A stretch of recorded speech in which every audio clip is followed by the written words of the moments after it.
کچھ جنگیں یقین کی ہوتی ہیں، اگر درد کی لہر سے ٹکرا بھی جاؤ تب بھی صبر کا پلڑا بھاری رکھنا۔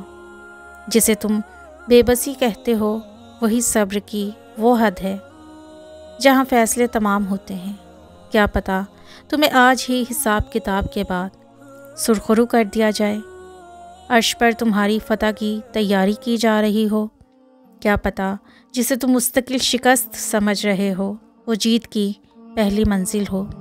کیا پتہ تمہاری مستقل دعائیں اسے تمہاری تقدیر بدلنے پر راضی کر دیں، وہ دعاؤں کا رخ قبولیت کی طرف موڑ دے۔ جب اس نے قرآن میں کہہ دیا مجھے پکارو میں تمہاری دعا قبول کرنے والا ہوں، تو بس یہ جنگ تو یقین کی ہے، اور اپنے بندوں پر وہ رب بہت مہربان ہے۔